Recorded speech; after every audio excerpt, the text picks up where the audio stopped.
Hi friends, welcome to Harish academy.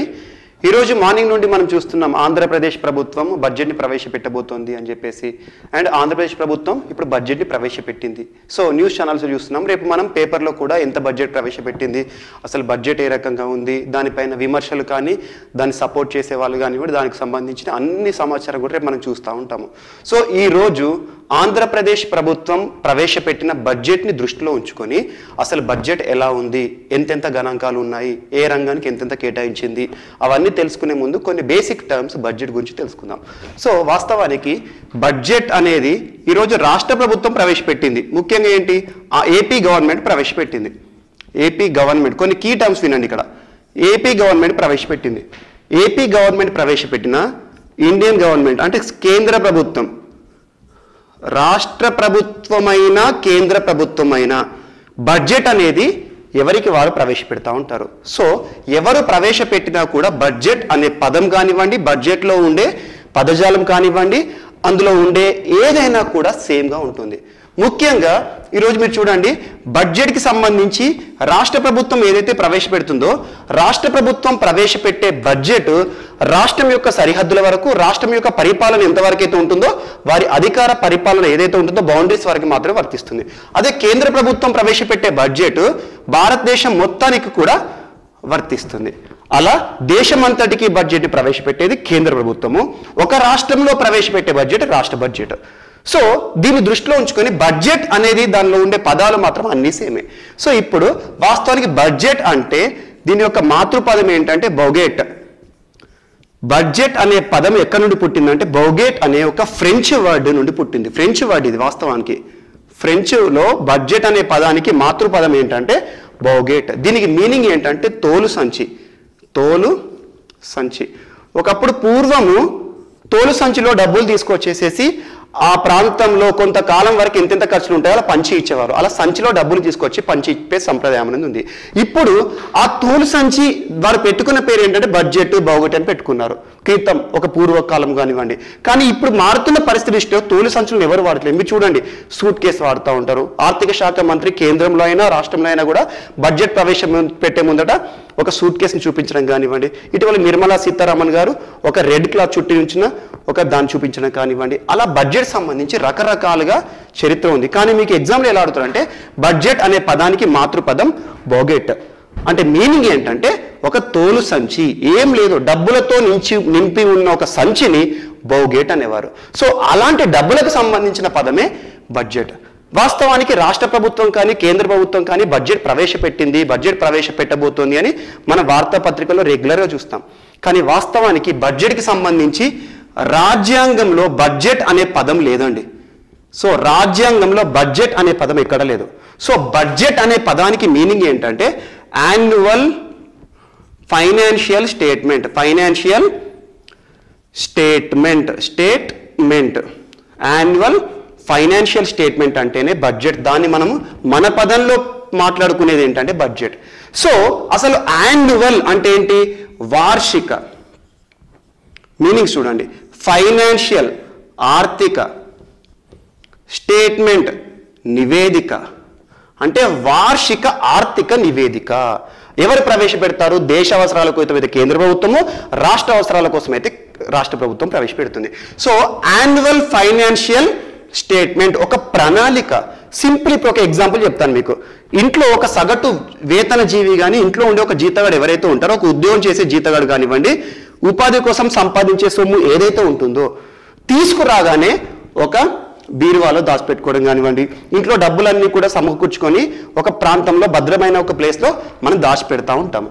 అవునా కదా? అలా దాచిపెట్టి ఇంటికి వచ్చే ఇన్కమ్ ఏదైతే ఉంటుందో ఈ ఇన్కమ్ని దృష్టిలో ఉంచుకొని మళ్ళీ నెల వరకు జీతం రాదు కదా, రాబడి అనేది ఉండదు. సో ఈ నెల రోజుల కాలం వరకు కూడా ఈ వచ్చిన జీతాన్ని దేనికోసం ఎంతెంత ఖర్చు పెట్టాలి, పాలవాడికి ఎంత ఇవ్వాలి, పేపర్ వాడికి ఎంత ఇవ్వాలి, మన నిత్యావసర సరుకులు ఏవైతే ఉంటాయో తిండి కోసం కానివ్వండి, పిల్లల పాఠశాల కోసం కానివ్వండి, అవన్నీ కూడా లెక్కలు తనకు వచ్చిన ఇన్కంలో నుండి కన్సిడర్ చేస్తాడు. సో అలా ఇన్కమ్ ఏదైతే ఉంటుందో, తను పొందిన వేతనం ఏదైతే ఉంటుందో ఆ వేతనానికి అనుకూలంగా ఒక ప్రణాళిక చేసుకుంటాడు, ఎంత ఖర్చు పెట్టాలి. అలా ఇంటి కోసం మనం ఒక ప్రణాళిక వేసుకుంటాము. సో ఎవరైనా కూడా తెలివి ఉన్నోడు ఎవరైనా కూడా వేతనం అనేది 1000 రూపాయలు ఉంటే ఈ 1000 రూపాయలు తన అవసరాలు ఎలా తీర్చుకోవాలి అని ఆలోచిస్తాడు.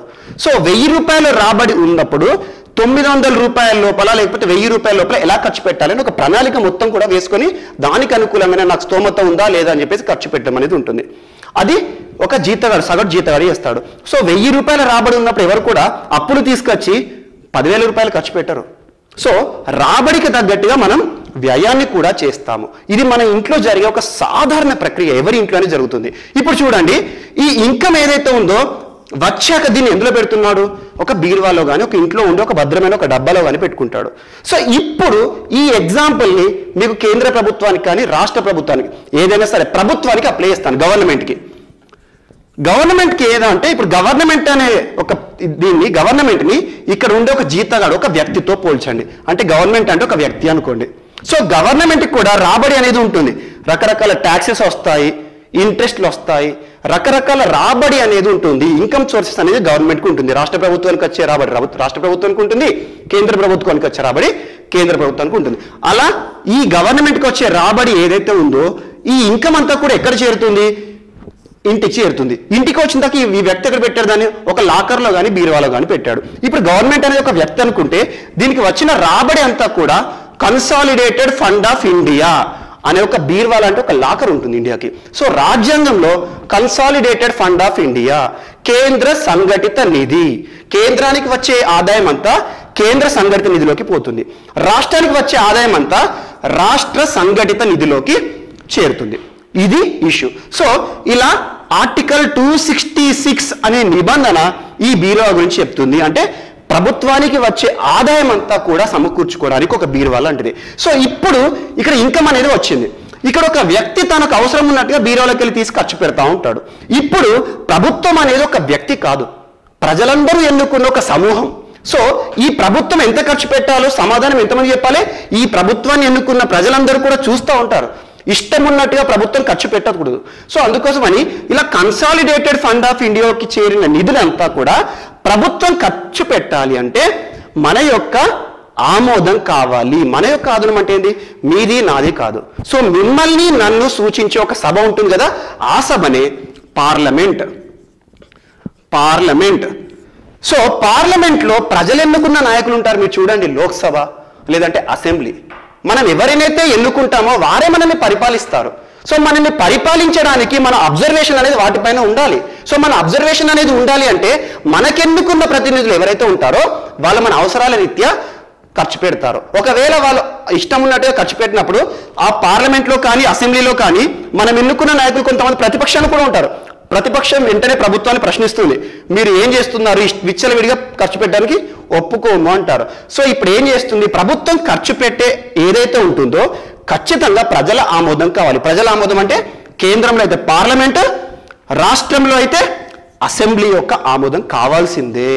అందుకోసమని బడ్జెట్ ప్రవేశపెట్టేటప్పుడు ఏమవుతుందంటే బడ్జెట్ ప్రసంగాన్ని రాష్ట్ర ఆర్థిక మంత్రి కానీ కేంద్ర ఆర్థిక మంత్రి కానీ ప్రవేశపెట్టేటప్పుడు ఒక ప్రసంగాన్ని చదువుతాడు. ఆ ప్రసంగం అంతా ప్రవేశపెట్టేది బిల్ అంటారు, అది బడ్జెట్ బిల్లు. సో ఈ బిల్ అంతా కూడా మేము ఈ సంవత్సరానికి ఖర్చు పెట్టబోతున్న ఆదాయ వనరులు. ఎగ్జాంపుల్, ప్రభుత్వానికి కన్సాలిడేటెడ్ ఫండ్కి ఇప్పుడు ఆదాయం 100 రూపాయలు వచ్చిందనుకోండి. ఈ 100 రూపాయలు ఏ రంగానికి ఎంతెంత ఖర్చు పెడతాము అనేది ప్రభుత్వం తన విచక్షణ ఆధారం ఖర్చు పెట్టకూడదు. ఖచ్చితంగా ప్రభుత్వం ఖర్చు పెట్టే ప్రతి రూపాయి పైన ప్రజల యొక్క ఆమోదం కావాలి. అందుకోసమని పార్లమెంట్ యొక్క ఆమోదం కావాలి.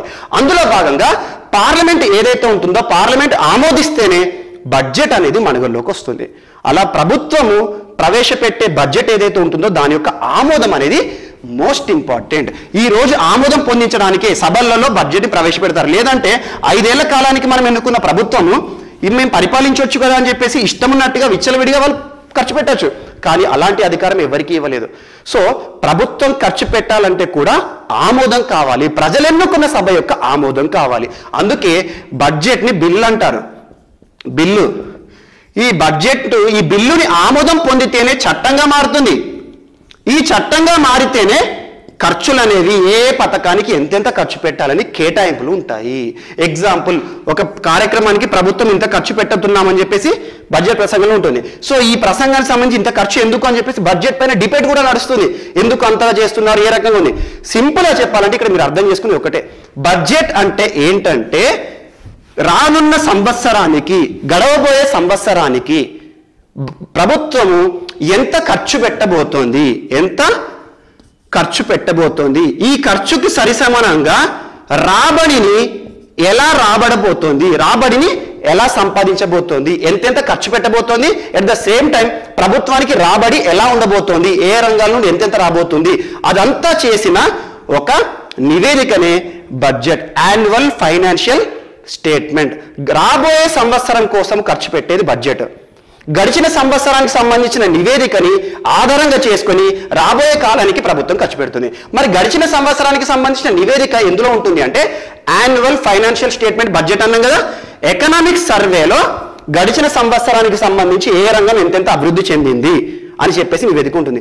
ఎగ్జాంపుల్, వ్యవసాయ రంగం తక్కువగా అభివృద్ధి చెందింది అనుకోండి, అది ఎందులో తెలుస్తుంది? గడిచిన ఎకనామిక్ సర్వే, ఆర్థిక సర్వే, గడిచిన సంవత్సరాల ఆర్థిక సర్వే చూస్తుంది ప్రభుత్వం. అంటే వ్యవసాయ రంగం పడిపోతుంది అంటే వ్యవసాయ రంగాన్ని లేపాలి. ఏం చేస్తారు? బడ్జెట్లో ప్రవేశపెట్టేదానిలో వ్యవసాయానికి పెద్దపీట వేస్తారు, ఆ రంగాన్ని అభివృద్ధి చెందించేలా చేస్తారు. ఈ రకంగా బడ్జెట్ అనేది గడిచిన సంవత్సరం ఆధారంగా ఉంటుంది, గడవబోయే సంవత్సరం కోసం ఖర్చు పెట్టే విధంగా ఉంటుంది, ఎంత ఖర్చు పెట్టబోతోంది, ఏ రకంగా ఆదాయ వనరులు సమకూర్చుకోబోతోంది, ఇదంతా ఉంటుంది. అలా ఇక్కడ మీరు నిబంధనలు గుర్తుంచుకోండి. ఆర్టికల్ 112 అనేది యాన్యువల్ ఫైనాన్షియల్ స్టేట్మెంట్. బడ్జెట్ అనే పదం లేదు, బడ్జెట్ అనేది ఆర్టికల్ 112లో ఉంటుంది. బడ్జెట్ బిల్లు ప్రవేశపెట్టిన తర్వాత చట్టసభలు, పార్లమెంట్ యొక్క ఆమోదం కావాల్సిందే. ఆమోదం అయిన తర్వాత రాష్ట్రపతి ఆమోదంతో అది అమల్లోకి వస్తుంది. అలా బడ్జెట్ ప్రవేశపెట్టిన తర్వాత ప్రతి సంవత్సరం ఏప్రిల్ 1 మనకు ఆర్థిక సంవత్సరం ప్రారంభమవుతుంది. ఏప్రిల్ 1 నుండి మార్చ్ 31 వరకు అమల్లో ఉంటుంది. మార్చ్ వరకు అంటే మార్చి నెలతో. సో ఏప్రిల్ 1 నుండి మార్చి వరకు అమల్లో ఉంటుంది. అలా ఆర్థిక సంవత్సరం ఎప్పుడు ప్రారంభమవుతుంది అంటే ఏప్రిల్ 1 నుండి ప్రారంభమవుతుంది. ఈ రకంగా ప్రభుత్వం బడ్జెట్ని ప్రవేశపెట్టి అమల్లోకి తీసుకొస్తుంది. ఇలా ప్రభుత్వానికి సంబంధించిన బడ్జెట్ని ప్రవేశపెట్టేకి సంబంధించి చాలా క్వశ్చన్స్ అడిగాడు. వాస్తవానికి ఒకప్పుడు రైల్వే బడ్జెట్ మరియు భారతదేశ జాతీయ బడ్జెట్ ఏదైతే ఉంటుందో రెండింటిని కూడా వేరు చేయమని అక్వర్త్ కమిటీ చెప్పింది 1921లో.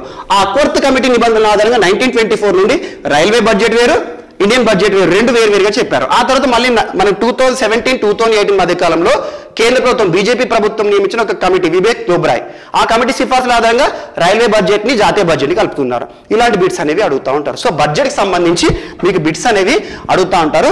ఈ రోజు మనకు ఆంధ్రప్రదేశ్ రాష్ట్ర బడ్జెట్ కి సంబంధించిన సమాచారం ఉంది.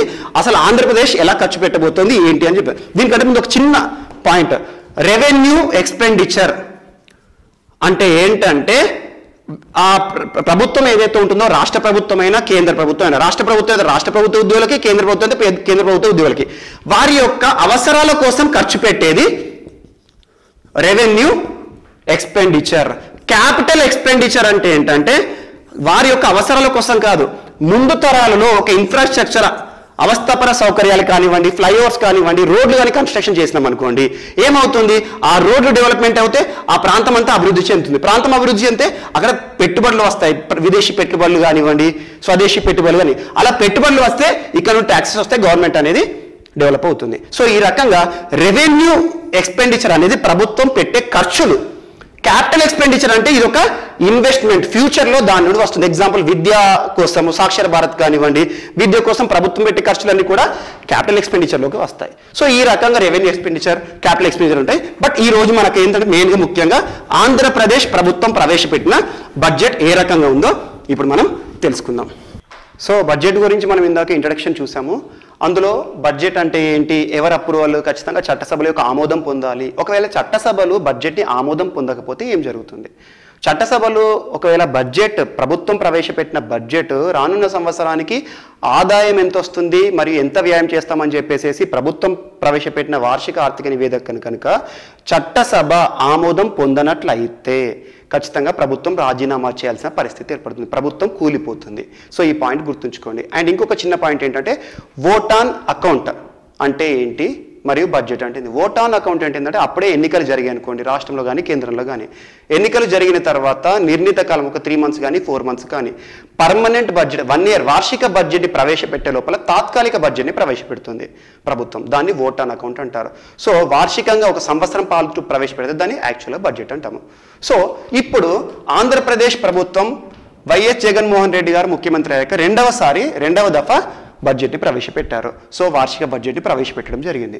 సో అసెంబ్లీలో బుగ్గన రాజేంద్రనాథ్ రెడ్డి గారు అండ్ మండలిలో పిల్లి సుభాష్ చంద్రబోస్ గారు ఉప ముఖ్యమంత్రి, ఇతనేమో రాష్ట్రంలోని ఆర్థిక శాఖ మంత్రి. సో రాష్ట్రంలోని ఆర్థిక శాఖ మంత్రి గారే బడ్జెట్ని ప్రవేశపెడతారు. సో అలా ఆర్థిక శాఖ మంత్రి బడ్జెట్ని ప్రవేశపెట్టే ముందర గవర్నర్ యొక్క ముందస్తు అనుమతి ఖచ్చితంగా తీసుకోవాలి. అలా రాష్ట్రంలో ఆర్థిక శాఖ మంత్రి బడ్జెట్ని ప్రవేశపెట్టడం జరుగుతుంది. అండ్ దీనికి బడ్జెట్ ప్రతులు తయారు చేసే ముందర కేంద్రంలో ముఖ్యంగా హల్వా ఫెస్టివల్ అనేది జరుగుతుంది. ఎగ్జామ్లో అడుగుతాడు, హల్వా ఫెస్టివల్ అనేది ఏ సందర్భంగా ప్రవేశపెట్టే ఏ పథకంలో కానీ ఏ కార్యక్రమం ముందుగా జరుపుతారో అంటారు. హల్వా ఫెస్టివల్ అనగానే గుర్తుకొచ్చేది బడ్జెట్ అని గుర్తుంచుకోండి. హల్వా ఫెస్టివల్ బడ్జెట్ ప్రవేశపెట్టే ముందు, బడ్జెట్ ప్రతులను తయారు చేయకముందు ఆర్థిక శాఖ మంత్రి ఆ బడ్జెట్ ప్రతులు తయారు చేసే వారందరూ కూడా ఒక స్వీట్, హల్వా అనేది స్వీట్ పడిచడం జరుగుతుంది. అదొకటి ఇంపార్టెంట్ పాయింట్ ఇక్కడ. సో ఈరోజు ఆంధ్రప్రదేశ్ రాష్ట్రానికి సంబంధించి ఇక్కడ హల్వా ఫెస్టివల్ జరగదు, కేంద్రంలో హల్వా ఫెస్టివల్ జరుగుతుంది. ఆంధ్రప్రదేశ్ రాష్ట్రానికి సంబంధించి ఆ రాష్ట్ర ఆర్థిక శాఖ మంత్రి గారు బుగ్గన రాజేంద్రనాథ్ రెడ్డి గారు బడ్జెట్ ప్రవేశపెట్టారు. మండలిలో, ఎందుకంటే ఆంధ్రప్రదేశ్ అనేది బైకామరలిజం స్టేట్. బైకామరలిజం అంటే చట్టసభల్లో రెండు ఉంటాయి. ఒకటి ప్రజలు ఎన్నుకునే సభ అసెంబ్లీ ఉంటుంది, ఒకటి ప్రతినిధులు ఎన్నుకునే సభ మండలి ఉంటుంది. ఎమ్మెల్సీలు కూర్చున్న వారిని మనం ప్రత్యక్షంగా ఎన్నుకోము. మనం ప్రత్యక్షంగా ఎన్నుకునే వారు మన నాయకులు, ప్రజానాయకులు, ప్రభుత్వం ఉండాలి అనేది ప్రభుత్వాన్ని ఏ సభ సూచిస్తుంది అంటే అసెంబ్లీ సూచిస్తుంది రాష్ట్రంలో, దేశంలో అయితే లోక్సభ సూచిస్తుంది. అలా అసెంబ్లీలో బుగ్గన రాజేంద్రనాథ్ రెడ్డి గారు ఆర్థిక శాఖ మంత్రి గారు బడ్జెట్ని ప్రవేశపెట్టారు. సో బడ్జెట్లో ఏంటంటే ఈ సంవత్సరం ఎంత బడ్జెట్ ప్రవేశపెట్టారు అంటే ఇది 2,24,789.18 కోట్లు. ఇది ఎగ్జామ్లో బిట్టాడుతారు. ఎట్లా అడుగుతారు అంటే 2020-21 సంవత్సరానికి గాను ఆంధ్రప్రదేశ్ ప్రభుత్వం పెట్టిన బడ్జెట్ మొత్తం వ్యయం ఎంత అంచనాలు అంటారు. 2,24,789.18 కోట్లు. ఇది గుర్తుంచుకోండి. ఇది టోటల్ రాష్ట్ర ప్రభుత్వం ప్రవేశపెట్టిన బడ్జెట్ అన్నట్టు. సో ఈ రాష్ట్ర ప్రభుత్వం ప్రవేశపెట్టిన బడ్జెట్ నుండి ఒక్కొక్క రంగానికి ఎంతెంత కేటాయిస్తుంది, ఒక్కొక్క పథకానికి ఎంతెంత కేటాయిస్తుంది, మా బడ్జెట్ ఈ సంవత్సరానికి మాకు అయ్యే ఖర్చులు ఇంత అని చెప్పడం, ఇన్ని పథకాలకు ఇంత ఖర్చు అవుతుందని ఒక అంచనా వేసి ప్రభుత్వం చెప్తుంది. అండ్ నెక్స్ట్ ఇందులో రెవెన్యూ వ్యయం 1,80,392.65 కోట్లు. రెవెన్యూ వ్యయం అంటే రాబడి రాదు. వాస్తవంగా రెవెన్యూ వ్యయం అంటే ఏంటంటే గత ప్రభుత్వం ఏదైతే ఉందో ప్రభుత్వానికి పరిపాలనకు కావాల్సిన ఖర్చులు ఉంటాయి. ప్రభుత్వ ఉద్యోగులు ఉంటారు, ప్రభుత్వానికి సంబంధించి ప్రభుత్వ ఉద్యోగులు ఎవరైతే ఉంటారో ప్రభుత్వం తరఫున పనిచేస్తారు ప్రభుత్వ ప్రతినిధులుగా, ఆ ఉద్యోగం చేసినందుకు వాళ్ళకి జీతాలు ఇవ్వాలి. సో ఇలాంటివన్నీ కూడా ప్రభుత్వానికి అయ్యే ఖర్చులన్నీ కూడా రెవెన్యూ వ్యయం కింద చూస్తాం.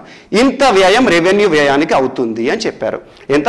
1,80,392.65 కోట్లు. ఇవన్నీ బడ్జెట్ హైల్స్ చూసుకోండి. అండ్ గుర్తుంచుకోండి, బడ్జెట్ని ప్రవేశపెట్టేటప్పుడు కన్సర్న్ మినిస్టర్, ఫైనాన్స్ మినిస్టర్ ఎవరైతే ఉంటారో వాళ్ళు బడ్జెట్ ప్రవేశపెట్టే ప్రసంగం ఉంటుంది కదా, బడ్జెట్ ప్రవేశపెట్టే ప్రసంగాన్ని వింటే టోటల్గా ఇన్డెప్త్ అర్థం కాదు. బడ్జెట్ అనే బుక్ ఉంటుంది, ఆ బుక్ను చదవాలి. బడ్జెట్ ప్రసంగం 2 గంటల పాటు ఉంటుంది, కానీ అందులో సూచనప్రాయంగా ఇవి అని చెప్పేసి చెప్తారు. అంతే తప్పితే అదే బడ్జెట్గా కన్సిడర్ చేసుకోకండి. సింపుల్ ఒక నానుడి ఉంది, అదేంటంటే budget conceals more than it reveals.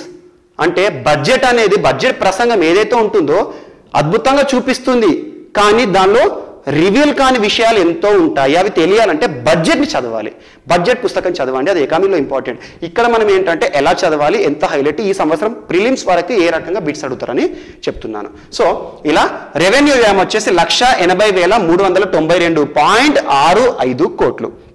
And next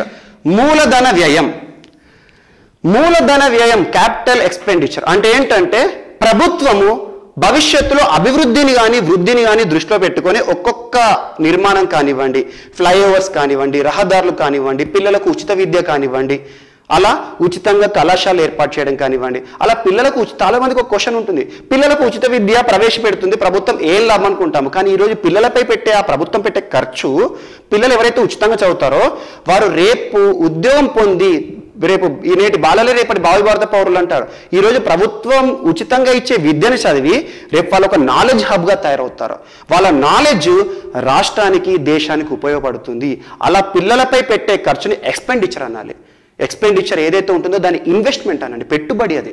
so ప్రభుత్వం ఊరికైనా ఖాళీగా పెట్టదు, ఏదైనా ప్రభుత్వం పెడుతుంది అంటే ఫ్యూచర్ని స్కోప్గా పెట్టుకొని చేస్తుంది. సో ఈ రకంగా మూలధన వ్యయం అనేది 44,396.54 కోట్లు, 44,000 కోట్లు. సో మొత్తం ఇది కౌంట్ చేయండి, ఈ ఫిగర్ వస్తుంది. ఓకే, ఇది బడ్జెట్ యొక్క మెయిన్ అంశం. ఇది ఒక్కటి చూసుకోండి, బడ్జెట్ ఎంత ప్రవేశపెట్టింది ఈ సంవత్సరం అంటారు. సో ఇది చూసుకోండి. సో అందులో రెవెన్యూ వ్యయం ఎంత, మూలధన వ్యయం ఎంత. అండ్ నెక్స్ట్ వ్యవసాయ రంగానికి వైఎస్ఆర్ ప్రభుత్వం, వాస్తవానికి వైఎస్ రాజశేఖర రెడ్డి గారు బతుకున్నప్పుడు కూడా వ్యవసాయ రంగానికి పెద్దపీట వేశారు. రైతులు అనగానే చాలామంది రైతుల్లో వైఎస్ రాజశేఖర రెడ్డి గారికి ఒక గుర్తు అనేది ఉంటుంది. ప్రతిసారి కూడా వైఎస్ రాజశేఖర రెడ్డి అని ఒక ఐకానిక్ సింబల్గా మారాడు, రైతుల పక్షపాతి అని చెప్పేసి. అలా రైతుల కోసమే పోరాడాడు. అలా వ్యవసాయ రంగానికి ఈ సంవత్సరం జగన్మోహన్ రెడ్డి గారి ప్రభుత్వము 11,891 కోట్లు. యువజన శ్రామిక రైతు పార్టీ ఏదైతే ఉందో వైఎస్ఆర్ పార్టీ 11,891 కోట్ల రూపాయలని కేవలం వ్యవసాయ రంగానికి కేటాయించబడింది. ఇవన్నీ కూడా ఇందులోకి మనం చూడండి ఎంత ఖర్చు పెడుతుంది అని చెప్పేసి. అండ్ నెక్స్ట్ ఆరోగ్య రంగానికి 11,419.44 కోట్లు. ఆరోగ్య రంగానికి ఎంత, 11.419 కోట్లు. సో ఆరోగ్య రంగం ప్రజలకు ఉచిత వైద్యం అందిస్తుంది ప్రభుత్వము. ఉచిత వైద్యం కింద వారికి వైద్య ఖర్చులు పెట్టుకోవడం కానివ్వండి, ప్రభుత్వ హాస్పిటల్లో మెడిసిన్ డిస్ట్రిబ్యూషన్ చేయడం కానీ అవన్నీ ప్రభుత్వం ఖర్చులు భరిస్తుంది. ఆ ఖర్చులకు అయ్యే మొత్తం ఎంత కేటాయించిందంటే ఈ సంవత్సరం ఆరోగ్య రంగానికి 11,419.44 కోట్లు. పశు రంగానికి మరియు మత్స్య రంగానికి ప్రభుత్వం చాలా పెద్దపీట వేస్తుంది. పశువులకి సంబంధించి పశుగణన కానివ్వండి, పశుగణన అనేది వ్యవసాయానికి సంబంధించి పాడి పశువులు, వ్యవసాయము, అటవీ సంపద ఇవన్నీ వ్యవసాయం అనుబంధ రంగాలు. వీటికి ఎక్కువ ప్రభుత్వం ఎందుకు ఇస్తుందంటే దానిపైన ఆధారపడి జీవించే కుల వృత్తులు వాళ్ళు ఉంటారు. కులం ప్రత్యేకంగా మత్స్యరంగం పైన ఆధారపడి ఉంటుంది. అన్ని రంగాలను ఆదుకునే ఉద్దేశంలో అన్ని రంగాలకు కూడా బడ్జెట్ పెద్దపీట వేస్తుంది. అలా పశు రంగానికి మరి మత్స్య రంగానికి 1,279.78 కోట్లు, 1,279 కోట్లను గుర్తుంచుకోండి. అండ్ నెక్స్ట్ గృహ నిర్మాణానికి ఇప్పుడు ప్రభుత్వం కొన్ని ఉచిత గృహాలను నిర్మిస్తుంది. అలా ఉచిత గృహ నిర్మించడానికి ప్రభుత్వానికి అయ్యే ఖర్చు ఎంత అని చెప్పేది ఈ సంవత్సరం 3,691 కోట్లు, 3,691.79 కోట్లు. ఈ ఫిగర్ గుర్తుంచుకోండి. అండ్ హోంశాఖ, రాష్ట్రంలో శాంతి భద్రతలు మోస్ట్ ఇంపార్టెంట్. శాంతి భద్రతలు, లా అండ్ ఆర్డర్, ప్రభుత్వం నిలబడాలన్నా ప్రభుత్వం కూలాలన్నా రాష్ట్రంలో ఉండే శాంతి భద్రతలే కీ రోల్. సో అలా రాష్ట్రంలో శాంతి భద్రతల కోసమై ప్రజలను భద్రత విషయంకు హోంశాఖ ఎంత కేటాయించిందంటే పోలీస్ రంగానికి అనుకొస్తుంది 5,988 కోట్లు, 5,989 కోట్ల రూపాయలు కేవలం హోంశాఖకి కేటాయించింది. అండ్ జలవనరుల శాఖ అంటే ఏంటంటే రాష్ట్రంలో నీటి సౌకర్యాలు కల్పించడం కానివ్వండి, ప్రాజెక్టుల నిర్మాణము కానీ, మరమ్మతులు కానివ్వండి, అలా జలవనరుల శాఖకి ఎంత కేటాయించిందంటే బడ్జెట్ మొత్తంలో కూడా 11,805 కోట్లు. అండ్ మొత్తాన్ని గుర్తుంచుకుని ఇవన్నీ కూడా అంచనా వ్యయమే, ఖచ్చితంగా ఇంతే కేటాయిస్తుంది అనేది లేదు. ఎందుకంటే బడ్జెట్లో కొన్ని పథకాలు ప్రవేశపెట్టేటప్పుడు మాట్లాడతారు, కొన్ని పథకాలు అప్పటిదప్పుడే ప్రభుత్వం ఆలోచనల ఆధారంగా చేస్తుంది. సో బడ్జెట్లో ఉన్న పథకమే అమలు అవుతుందంటే కాదు, బడ్జెట్లో ఉండే పథకం అమలు అవ్వచ్చు, కాకపోవచ్చు. కొత్త పథకం అందులో లేని పథకం కూడా అమలు అవ్వచ్చు, చెప్పలేం. ప్రభుత్వ విచక్షణ పైన ఉంటుంది. కానీ ఏ రంగానికి ఎంత కేటాయిస్తుంది అనేది అంచనా వ్యయం ఒక 100 కోట్ల అటో ఇటో అవుతుంది. సో 11,805 కోట్లు జలవనరుల శాఖకు కేటాయించడం జరిగింది. అండ్ నెక్స్ట్ పెట్టుబడులు మరియు మౌలిక వసతులు కేటాయించడం. ఇళ్లలో కానివ్వండి, టాయిలెట్స్ కానివ్వండి, ప్రతి ఒక్కరు కూడా కనీసం మినిమం సౌకర్యాలు అనేవి ఉంటాయి. అలా మినిమం సౌకర్యాలు రాష్ట్రంలో కల్పించడానికి 696.62 కోట్లను కేటాయించడం జరిగింది. అండ్ ఐటీ రంగానికి సాఫ్ట్వేర్ డెవలప్మెంట్ కోసం ముఖ్యంగా ఏంటి, పరిశ్రమలు సులభతరంగా కానివ్వండి, కంపెనీలకు ఈజీ లైసెన్సింగ్ ఇవ్వడం కానివ్వండి, ఫ్లైఓవర్స్ కట్టడం కానివ్వండి, ఇన్ఫ్రాస్ట్రక్చర్ డెవలప్మెంట్ కానివ్వండి, ఐటీ రంగానికి అనుకూలమైన ఎలక్ట్రిసిటీ కోసం కానివ్వండి ఎన్ని కోట్లు కేటాయించిందంటే 197.37 కోట్లు కేటాయించింది. అండ్ కార్మికుల సంక్షేమం, రాష్ట్రంలో కార్మికుల సంక్షేమాన్ని దృష్టిలో ఉంచుకున్నప్పుడే ప్రభుత్వానికి ఓట్లు కానీ ప్రభుత్వం మనుగడ సాగించే అవకాశం ఉంది. కార్మికులు లేబర్ యొక్క సంక్షేమం కోసము ఎంత కేటాయించిందంటే 601.37 కోట్లు కేటాయించింది. And Panchayati Raj rural development Panchayati Raj rural development అంటే ఇందులో మనకి పెన్షన్స్ కానీ పంచాయతీరాజ్ డిపార్ట్మెంట్ వస్తుంది. పంచాయతీరాజ్ కింద అమలయ్యే పథకాలన్నిటి కూడా ఈ సంక్షేమం నుండి కేటాయిస్తారు. 16,710 కోట్లు. ఒక్కొక్కటి హైలైట్ గుర్తుంచుకోండి, దీని ఇండెప్త్గా అవసరం లేదు. ఎకానమీ చదివేటప్పుడు గ్రూప్ 2 చదివేటప్పుడు ఖచ్చితంగా దీని డెప్త్గా చదవండి. అండ్ నెక్స్ట్ న్యాయశాఖ జ్యుడిషియల్కి 919.76 కోట్లు. మున్సిపల్ మరియు పట్టణాభివృద్ధి కోసము 8,150 కోట్లు. స్కిల్ డెవలప్మెంట్ కోసము రాష్ట్రంలో బీటెక్ చదివిన వాళ్ళు కానివ్వండి, డిగ్రీ చదివిన వాళ్ళు కానివ్వండి, వారికి స్కిల్ అనేది ఇంపార్టెంట్. స్కిల్ని ఇంపార్ట్ చేయడానికి ప్రభుత్వం రకరకాల పథకాలు ఇస్తుంది. ఎగ్జాంపుల్ జేకేసీ లాంటి పథకాలు. అలా స్కిల్ని డెవలప్ చేయడానికి ప్రభుత్వము ఉచితంగా విద్యార్థులకి స్కిల్ డెవలప్మెంట్ ప్రోగ్రామ్స్ ఇనిషియేట్ చేయడానికి ఈ సంవత్సరము 856 కోట్లను కేటాయించింది. అండ్ నెక్స్ట్ పౌర సరఫరాల శాఖ, రేషన్ అంటాము. పౌర సరఫరాలు, పౌరులకు అవసరమే అన్ని సరఫరాలు చేసేవి, పబ్లిక్ డిస్ట్రిబ్యూషన్ సిస్టమ్. పౌర సరఫరాల కోసం రేషన్ డిపార్ట్మెంట్ కానీ వాటి కోసము 3,520.85 కోట్లు కేటాయించింది. అండ్ నెక్స్ట్ ఆర్థిక రంగానికి, రాష్ట్రంలో ఆర్థిక మినిస్ట్రీ ఏదైతుందో ఆర్థిక రంగానికి సంబంధించి అప్పటికప్పుడు ఎమర్జెన్సీ కేసెస్ కానీ తీసుకున్నప్పుడు 50,703 కోట్లు 50,703 కోట్లను కేటాయించింది. అండ్ విద్యుత్ రంగానికి 6,984.72 కోట్లు కేటాయించడం జరిగింది. అండ్ ప్రాథమిక ఉన్నత విద్య కోసం ఇందాక చెప్పాను, క్యాపిటల్ ఎక్స్పెండిచర్ ఇది. సో విద్యను, ఉచిత విద్య అనేది చాలా ఇంపార్టెంట్. అది కేంద్ర ప్రభుత్వం కానీ రాష్ట్ర ప్రభుత్వం కానీ ఖచ్చితంగా చేయాలి. సో మన సమాఖ్య వ్యవస్థలో విద్య అనేది ఉమ్మడి అంశంగా ఉంది. రాష్ట్ర ప్రభుత్వాలు చూసుకుంటాయి, కేంద్ర ప్రభుత్వం, రాష్ట్ర పాఠశాలలు ఉంటాయి, కేంద్ర విద్యా సంస్థలు కూడా రాష్ట్రంలో ఉంటాయి. అలా షెడ్యూల్ 7లో విద్య అనేది ఉమ్మడి అంశంగా ఉంది. విద్య పైన రాష్ట్ర ప్రభుత్వం మరియు కేంద్ర ప్రభుత్వం అత్యధికంగా ఖర్చు పెడతాయి. ఎందుకంటే విద్యార్థుల పైన పెట్టే ఖర్చు అనేది ఎక్స్పెండిచర్ కాదు, అది ఇన్వెస్ట్మెంట్గా భావిస్తాయి. అలా 22,604 కోట్లు. అండ్ సోషల్ వెల్ఫేర్, సామాజిక భద్రత కోసం ఎంత కేటాయించిందంటే 12,465.85 కోట్లు కేటాయించింది. And transport R&B, road and development. Transport R&B అంటే మీకు ఆర్టీసీ అనుకోవచ్చు. రోడ్ ట్రాన్స్పోర్టేషన్ సిస్టమ్ కానివ్వండి, రోడ్లు నిర్మించడం కానివ్వండి, స్టేట్ హైవేస్ నిర్మించడం కానివ్వండి, రోడ్లకు మరమ్మతులు చేయడం కానివ్వండి, ఇవన్నిటి కోసం ప్రభుత్వం ఖర్చు పెడుతుంది. అందుకోసమని ఒక ప్రణాళిక కింద 6,588 కోట్లు. సో మహిళా శిశు సంక్షేమం మరి దివ్యాంగులు మరియు వృద్ధుల కోసం ఇవన్నీ కూడా సంక్షేమ పథకం. వల్నరబుల్ సెక్షన్స్ ఉంటాయి, కొన్ని సెక్షన్స్ ఏంటంటే ప్రభుత్వం ప్రత్యేక కేరింగ్ తీసుకోవాలి. మహిళలు ప్రత్యేక వర్గానికి వస్తారు, శిశువులు చిన్నపిల్లలు ప్రత్యేక వర్గం. ఆర్టికల్ 15(3) ఆఫ్ ద కాన్స్టిట్యూషన్ మహిళలకు మరియు పిల్లల కోసం ప్రత్యేక సౌకర్యాలు కేటాయించాలి. అది వివక్ష కాదు, అది పాజిటివ్ డిస్క్రిమినేషన్, ప్రొటెక్టివ్ డిస్క్రిమినేషన్. ప్రభుత్వము మహిళలకి మరియు పిల్లలకి ప్రత్యేక సౌకర్యాలు కేటాయించడాన్ని వివక్షగా భావించకూడదు. ఎందుకంటే particular section, special groups. And దాంతోపాటు దివ్యాంగులు అంటే ఎవరైతే ఉంటారో వారికి చేతులు కాళ్ళు లేకపోవడం కానివ్వండి, వారికి సబ్సిడీ పథకాలు అమలు చేయడం కానివ్వండి. అండ్ వృద్ధులు, రిటైర్మెంట్ అయిన వాళ్ళు, 60 సంవత్సరాల పైబడిన వాళ్ళందరూ కూడా. ఈ 4 సెక్షన్స్ కూడా ఏంటంటే డిపెండెంట్ వర్గం కానివ్వండి, లేదా ఈ 4 సెక్షన్స్కి మీరు అబ్జర్వ్ చేయండి, రిజర్వేషన్స్ కానీ రాయితీలు కానీ ఉంటాయి. సో ఈ సెక్షన్స్కే ఉంటాయి. మహిళలకి రిజర్వేషన్స్ ఉంటాయి అండ్ వాళ్ళకి సబ్సిడీ పథకాలు కూడా ఉంటాయి. అండ్ శిశువులకి సంబంధించి, చిన్నపిల్లలకు సంబంధించి ప్రత్యేక పథకాలు ఉంటాయి. వాళ్ళకి ప్రభుత్వం ఉచిత విద్య కానివ్వండి, అలాంటి పథకాలు. అండ్ దివ్యాంగుల కోసం రిజర్వేషన్స్, ప్రభుత్వ ఉద్యోగాల్లో రాష్ట్ర కేంద్ర ప్రభుత్వాలు రిజర్వేషన్స్ ఉంటాయి. అండ్ దాంతోపాటు వృద్ధులకి ప్రత్యేక పథకాలు, ఆసరా పెన్షన్స్ లాగా అలా ఆంధ్రప్రదేశ్లో కూడా పెన్షన్స్ పథకాలు ఉంటాయి. అండ్ నెక్స్ట్ వారి కోసం ఎంత కేటాయించింది? 3,456 కోట్లు. అండ్ పర్యావరణం అటవీ శాఖ, ఎగ్జాంపుల్ అటవులో నాటే ప్రోగ్రామ్స్ కానివ్వండి, అటవీ విస్తీర్ణం పెంచాలి. ఎందుకంటే జాతీయ అటవీ విధానం 1952 ఆధారంగా రాష్ట్రంలో అటవీ విస్తీర్ణం ఖచ్చితంగా 1/3 ఉండాలి. దేశంలో 1/3 ఉండాలి, రాష్ట్రంలో 1/3 ఉండాలి. సో రాష్ట్రంలో అటవీ విస్తీర్ణాన్ని పెంచడానికి ప్రభుత్వం చెట్లు నాటే కార్యక్రమం కానివ్వండి, ఉన్న చెట్లను సంరక్షించడానికి కానివ్వండి కొన్ని చర్యలు తీసుకుంటుంది. అందుకోసమని ఈ సంవత్సరం ఎంత కేటాయించింది? 457.32 కోట్లను కేటాయించింది. అండ్ సాధారణ పరిపాలన, జస్ట్ అడ్మినిస్ట్రేషన్, ప్రభుత్వం పరిపాలన కోసం అయ్యే ఖర్చు ఎంత అంటే ప్రభుత్వం పరిపాలించడానికి ఉద్యోగులకు కానీ వాళ్ళకి ఇచ్చే జీతాల కోసం 878 కోట్లు కేటాయించింది. అండ్ నెక్స్ట్ ఎస్సీల కోసము స్పెషల్ పథకం ప్రారంభించబోతోంది. అందుకోసం అని చెప్పేసి 15,735 కోట్లను కేటాయించింది. అండ్ గిరిజనులు, ట్రైబల్ ఏరియాస్ ఉంటాయి, ట్రైబల్స్ కోసం సపరేట్ షెడ్యూల్స్ ఉంటాయి మన రాజ్యాంగంలో.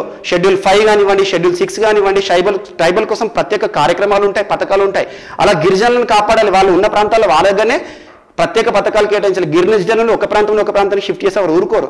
వారి ప్రాంతాలను అభివృద్ధి చేయడానికి ప్రత్యేకంగా 5,177.54 కోట్ల రూపాయలు కేటాయించింది.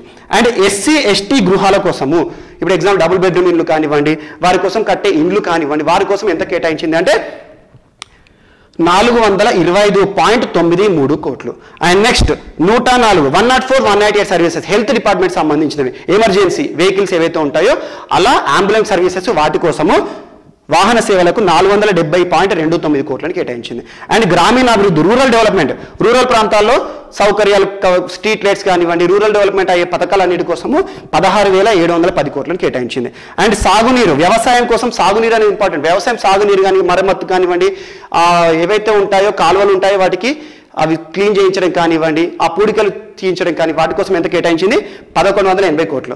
అండ్ నెక్స్ట్ రవాణా కోసము 6,588 కోట్లను కేటాయించింది. ఇవన్నీ కూడా ఒక్కొక్క రంగానికి కేటాయించబడ్డ మొత్తం. సో నెక్స్ట్ ఇప్పుడు మనం ఏం చేద్దామంటే ఒక్కొక్క పథకానికి ఎంత, రాష్ట్రంలో వైఎస్ఆర్ దీవెన కానివ్వండి, జగనన్న దీవెన కానివ్వండి, వైఎస్ఆర్ చేయుత కానివ్వండి, రకరకాల జగనన్న తోడు, జగనన్న విద్యా దీవెన, ఇలాంటి పథకాలు ఉన్నాయి. ఒక్కొక్క పథకానికి ఎంతెంత కేటాయించి చూడండి, అందులో ఖచ్చితంగా ఒక బిట్ వస్తుంది. ఎందుకంటే ఈ పథకానికి రాష్ట్ర బడ్జెట్లో ఎంత కేటాయించిందని రెగ్యులర్గా అడుగుతారు. ఈ హైలైట్స్ మాత్రమే చూసుకోండి, ఏ పథకానికి ఎంతెంత కేటాయించిందో అవి మాత్రం చూసుకోండి. అవి ఇప్పుడు మనం చూద్దాం. ఇక వైఎస్ జగన్మోహన్ రెడ్డి గారు ఆంధ్రప్రదేశ్ రాష్ట్ర ముఖ్యమంత్రి అయిన తర్వాత నవరత్నాలు అనే పథకంలో భాగంగా రకరకాల కార్యక్రమాలు, పథకాలు చేయబోతున్నారు. సో అందులో భాగంగా చాలా పథకాలు ఇప్పటికే ప్రవేశపెట్టబడ్డాయి. సో ఈ యొక్క బడ్జెట్లో మనకి ఏంటంటే వాస్తవానికి ఫస్ట్ ఆఫ్ ఆల్ స్టూడెంట్ ఏం చేయాలి అంటే పథకాలను అన్ని నోట్ డౌన్ చేసుకోండి. తర్వాత వాటి ఉద్దేశం అంతా కూడా ఒక టేబులర్ ఫామ్లో రాసుకోండి. ఆ టేబులర్ ఫామ్లో రాసుకున్న తర్వాత ఏ పథకానికి ఈ సంవత్సరం ఎంతెంత కేటాయించబడ్డాయి అది ఒక ఫిగర్ రాసేసుకోండి. ఒకే దగ్గర మనకి సమాచారం అంతా ఉంటుంది. ఏ పథకము, ఎందుకోసము, మరియు ఎంత కేటాయించబడింది, ఇలా ఒక నోట్స్ అనేది ప్రిపేర్ చేసుకోండి. సో ఇప్పుడు వాస్తవానికి మనకి ఏ పథకానికి ఎంతెంత కేటాయించబడ్డారు, ఎందుకంటే బడ్జెట్లో ఎంతెంత ఉంది అని చెప్పేసి ఎగ్జామ్లో అడుగుతారు. ముఖ్యంగా రీజనల్ ఎకానమీలో అడుగుతారు. సో ఆంధ్రప్రదేశ్ ఎకానమీ సపరేట్గా ఉంటుంది కదా, గ్రూప్ 2 లాంటి ఎగ్జామ్స్లో వాటిలో ఒక బిట్ అడుగుతారు ఖచ్చితంగా.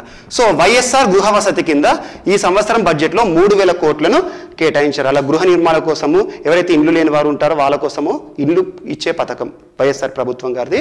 సో వైఎస్ఆర్ గృహ వసతి అనే పథకానికి ఈ సంవత్సరం ఎంత కేటాయించారంటారు? 3,000 కోట్ల రూపాయలు. అండ్ నెక్స్ట్ కుటుంబ సంక్షేమ కేంద్రాలు. సో ఫ్యామిలీకి సంబంధించి వెల్ఫేర్ సెంటర్స్ అనేవి కొన్ని ప్రారంభించింది వైఎస్ఆర్ జగన్మోహన్ రెడ్డి గారి చేతిలో, వైఎస్ జగన్మోహన్ రెడ్డి. దానికి 242 కోట్లను కేటాయించారు ఈ సంవత్సరం. ఈ ఫిగర్స్ గుర్తుంచుకోండి చాలు. ఈ పథకం ఏంటి, దాని ఫిగర్ ఏంటో గుర్తుంచుకోండి. 242.15 కోట్లు. అండ్ నెక్స్ట్ వ్యవసాయ మార్కెట్ల మౌలిక సదుపాయాలు. వ్యవసాయ మార్కెట్ల మౌలిక సదుపాయాలు అక్కడ ఏవేవైతే రైతు పండించిన పంటని అమ్ముకోవడానికి కొన్ని మినిమం ఫెసిలిటీస్ ఉంటాయి. ఎగ్జాంపుల్ వాళ్ళకి ఫుడ్ ప్రొవైడ్ చేయడం కానివ్వండి, అలా రైతులు తీసుకొచ్చిన వాటి ఏవైతే ఉంటాయో ప్రోడక్ట్స్ని, ఉత్పత్తులని స్టోర్ చేయడానికి, ఒకవేళ వర్షంలో తడవకుండా కానివ్వండి, ఆ ఓపెన్ ఏరియా క్రియేట్ చేయడం కానివ్వండి, గోడౌన్లు క్రియేట్ చేయడం, దానికోసం ఎంత కేటాయించారంటే ఈ సంవత్సరం 100 కోట్లు కేటాయించారు. అండ్ అగ్రిగోల్డ్ బాధితులకు 200 కోట్లు. వైఎస్ఆర్ సంపూర్ణ పోషణ పథకం. సో వైఎస్ఆర్ సంపూర్ణ పోషణ పథకం కోసం 1,500 కోట్ల రూపాయలు ఈ సంవత్సరం కేటాయించారు. అండ్ డ్వాక్రా మహిళలకి 1365.08 కోట్లు కేటాయించారు. డ్వాక్రా మహిళలు ఎవరైతే ఉంటారో డ్వాక్రా పథకం, development of women and children in rural areas. డ్వాక్రా development of women and children in rural areas. డ్వాక్రా అనే పథకాన్ని రాజ్యాంగంలోని ఏ నిబంధన ఆధారంగా, ఏ నిబంధన స్ఫూర్తితో చూపించవచ్చు అంటే ఆర్టికల్ 43, రాజ్యాంగంలోని ఆదేశిక సూత్రాల ఆర్టికల్ 43 కింద ఉండే ఆ ఇన్స్పిరేషన్ ఏదైతే ఉంటుందో దాని ఆధారంగానే డ్వాక్రా అనేది ఒకటి ఉంటుంది. సో మహిళలకి సంబంధించి లేదా చిన్న ఒక మహిళా బృందాలు అన్నట్టు ఇవన్నీ. డ్వాక్రా ఫుల్ ఫామ్ ఏంటి అని అడిగి చాలాసార్లు, development of women and children in rural areas. డ్వాక్రా కోసము వారికి వడ్డీ లేని గ్రూప్ రుణాలు అంటారు. వాళ్ళ కోసం గ్రూప్ రుణాలు ఏవైతే ఉంటాయో 0% ఇంట్రెస్ట్తో చిన్న మొత్తంలో ఒక్కొక్క గ్రూప్కి ఇంత అంటారు, ఆ గ్రూప్ సభ్యులందరూ పంచుకుంటారు. దానికోసమని 1365 కోట్లను కేటాయించారు. అండ్ నెక్స్ట్ వైఎస్ఆర్ పెన్షన్కు ఉద్దేశించబడిన పథకం. దీనికోసం 16,000 కోట్ల రూపాయలు కేటాయించారు. జగనన్న అమ్మ ఒడి. సో విద్యార్థులకు సంబంధించి, పాఠశాల విద్యార్థులకు సంబంధించి దానికి 6,000 కోట్లను కేటాయించారు. అండ్ వైఎస్ఆర్ చేయూత 3,000 కోట్ల రూపాయలు. అండ్ వైఎస్ఆర్ ఆసరా 6,300 కోట్ల రూపాయలు. వాహన మిత్ర, వైఎస్ఆర్ వాహన మిత్ర పథకం కోసం ఇటీవల కూడా రీజనల్ ఎకానమీకి సంబంధించి కరెంట్ అఫైర్స్లో 2-3 డేస్ బ్యాక్ మనం దీని గురించి వివరించాము. వైఎస్ఆర్ వాహన మిత్ర కోసం కొన్ని నిధులను రాష్ట్ర ప్రభుత్వం రిలీజ్ చేసిందని. వైఎస్ఆర్ వాహన మిత్ర కోసం ఈ సంవత్సరం 275.52 కోట్లను కేటాయించింది. అండ్ వైఎస్ఆర్ నేత కార్మికుల కోసము నేతన్న నేస్తం హస్తం పథకం కోసము 200 కోట్ల రూపాయలు. అండ్ జగనన్న తోడు 930 కోట్ల రూపాయలు కేటాయించింది. జగనన్న తోడు గురించి కూడా మీకు గడిచిన వీడియోలో 2 రోజుల కింద వీడియోలు చూడండి, జగనన్న తోడు గురించి చెప్పాను. 930 కోట్లను కేటాయించింది. అండ్ జగనన్న చేదోడు పథకానికి 247 కోట్లను కేటాయించింది. అండ్ గ్రామ సచివాలయాలు అనేవి వైఎస్ఆర్ ప్రభుత్వం ఒక బృహత్కర కార్యక్రమం తీసుకుంది, గ్రామ సచివాలయాలు. సో వాటి కోసం వాలంటీర్లు ఉన్నారు కదా, దానికోసము 46.56 కోట్ల రూపాయలు కేటాయించింది. 0.56 కోట్ల రూపాయలు. అండ్ వ్యవసాయ ల్యాబ్లకు సాయిల్ టెస్టింగ్ కానివ్వండి, వ్యవసాయ పంటకు సంబంధించిన టెస్టులు చేయడానికి ఎంత కేటాయించిందంటే 65 కోట్ల రూపాయలు పరిశోధన కోసం కేటాయించబడింది. అండ్ వైఎస్ఆర్ రైతు భరోసా పిఎం కిసాన్లో భాగంగా 3615.60 కోట్లను కేటాయించబడింది. అండ్ డాక్టర్ వైఎస్ఆర్ పంటల ఉచిత బీమా పథకం, పంటల కోసం ఉచిత బీమా, మన తెలంగాణలో రైతు బీమా లాగా ఆంధ్రప్రదేశ్లో ఉచిత బీమా పథకం ఏదైతే ఉంటుందో దానికి 500 కోట్ల రూపాయలను కేటాయించబడింది. అండ్ జగనన్న విద్యా దీవెన వసతి దీవెన కోసం 2277 కోట్ల రూపాయలు కేటాయించింది. అండ్ వడ్డీ లేని రుణాల కోసం 1100 కోట్ల రూపాయలు. అండ్ వైఎస్ఆర్ ముఖ్యంగా వైఎస్ జగన్మోహన్ రెడ్డి గారు నవరత్నాలు పథకాన్ని బృహత్కరంగా తీసుకుపోతున్నారు. అందులో భాగంగా రకరకాల పథకాలను తీసుకుంటున్నారు. అలా బడ్జెట్కి సంబంధించి ఇది ఒక basic at a glance. So ఎకానమీకి గ్రూప్ 2కి సంబంధించి చదివేటప్పుడు ఏంటంటే ఒక్కొక్క దాని గురించి ఇండెప్త్ చదవండి, ఒక్కొక్క బడ్జెట్ డెఫినేషన్ చదవండి. సో ఇక్కడ మీకు ఏంటంటే జస్ట్ బేసిక్ సైడ్ లైన్స్ గుర్తుంచుకోండి. ఇక్కడ బడ్జెట్ నోట్స్ ఎలా ప్రిపేర్ చేసుకుంటారంటే ఫస్ట్ ఏ పథకము, దాని ఉద్దేశం ఎంత, ఎన్ని కోట్లు కేటాయించారు. అండ్ గుర్తుంచుకోండి 1 ఇయర్లో మళ్ళీ ఇదంతా చేంజ్ అయిపోతుంది. సో ఎకానమీ ఏవైతే stats of the economy are not at all static. So ఈ చిన్న ప్రిన్సిపల్ గుర్తుంచుకోండి, stats of the economy are not at all static, they are volatile, every year they changes. So according to the time every time budget ప్రవేశపెట్టిన ప్రతిసారి కూడా ఎకానమీకి సంబంధించిన ఈ budget గణాంకాలు కానివ్వండి, ఆర్థిక గణన కానివ్వండి, ఆర్థిక సర్వేకి సంబంధించినవన్నీ కూడా ప్రతి సంవత్సరం మారుతూ ఉంటాయి, కాంటెంట్ మారదు. సో బడ్జెట్ అంటే ఏంటి, రెవెన్యూ బడ్జెట్ అంటే ఏంటి, రెవెన్యూ లోట్ అంటే ఏంటి, రెవెన్యూ మిగులు అంటే ఏంటి, బడ్జెట్ మిగులు ఏంటి, ఎఫ్ఆర్బిఎం అంటే ఏంటి, బడ్జెట్లో ఎంత భాగం ఇవ్వచ్చు, ఇవన్నీ కూడా కోర్ ఎకానమీలో మీకు ఇంపార్టెంట్గా ఉంటాయి. సో ఇప్పుడు మనం బడ్జెట్ దృష్టిలో చేసుకుని ఇదంతా చేసుకున్నాము.